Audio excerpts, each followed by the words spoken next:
Now they're calling it the Russian Jersey Shore.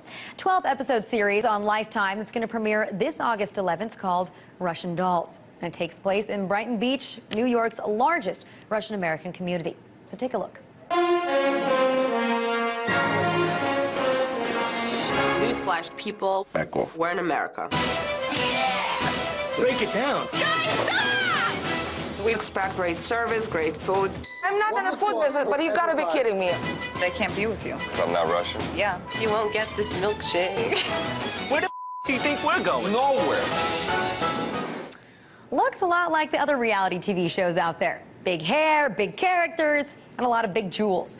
But reportedly, it's already causing some controversy, with protest mail being sent to Lifetime executives by politicians, activists, and community groups. So why is it such a big deal?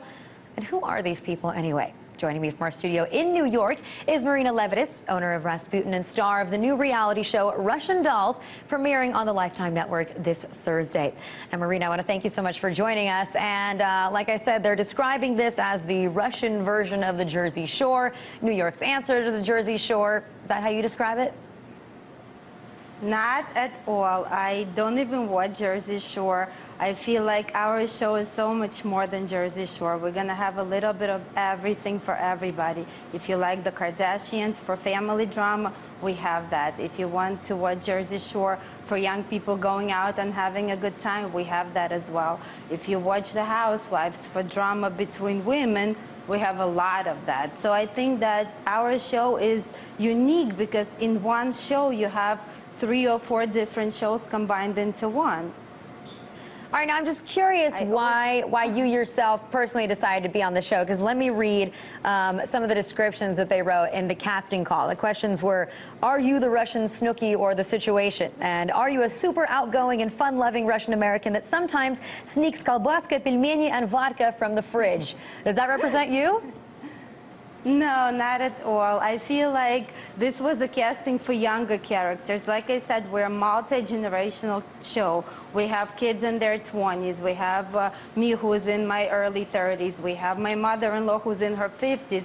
We have 2 other cast members in their late 40s with, you know, grown-up families, and their kids are married off and have their kids. So it's multi-generational. It's a little bit of everything for everybody. About a year and a half ago, the 2 creators of the show came to Rasputin restaurant. They heard a lot about us.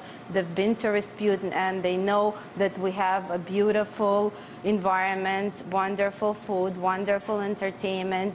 We have amazing group of people that comes to us every single weekend to party, and they wanted us to be a part of it, just to show this side of Russian-American community.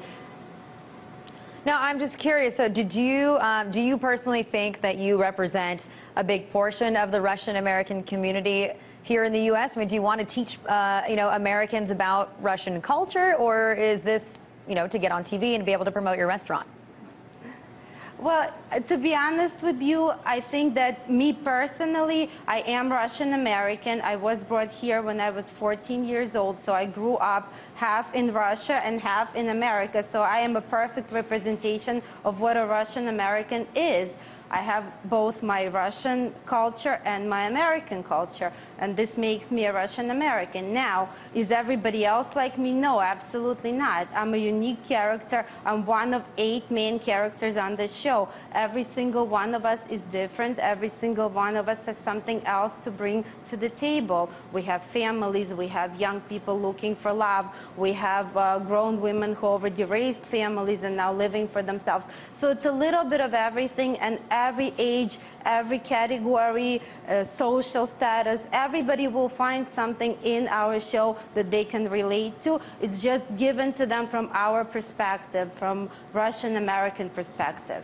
So why do you think that some people are so angry about the fact that this program is going to exist? Like I mentioned, there were letters from activists and communities within Brighton Beach, and even politicians writing to Lifetime trying to get this to never, ever air.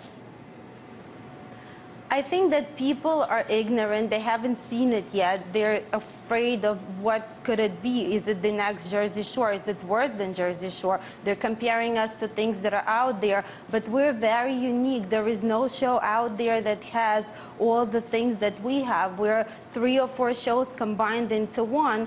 So that makes us very unique and, again, interesting for everybody. As soon as the show airs, a lot of these politicians and a lot of these so-called community members, they're going to see that there is nothing horrible, that we shouldn't be defending ourselves. We have a right to exist. We have a right to be on air. There is nothing in our show that's going to make us look worse than what any other group of people in America looks like. So I feel like we have a right to be here. We'll prove them all wrong. I think we're going to do amazing, and our ratings will be the proof. So watch us every Thursday on Lifetime at 10:30, straight after Project Runway. All right, Marina, well, I want to thank you very much for joining us. And, you know, as a Russian American myself, I'm very interested in checking this out when it does finally air. Good luck with that. Thanks. Thank you.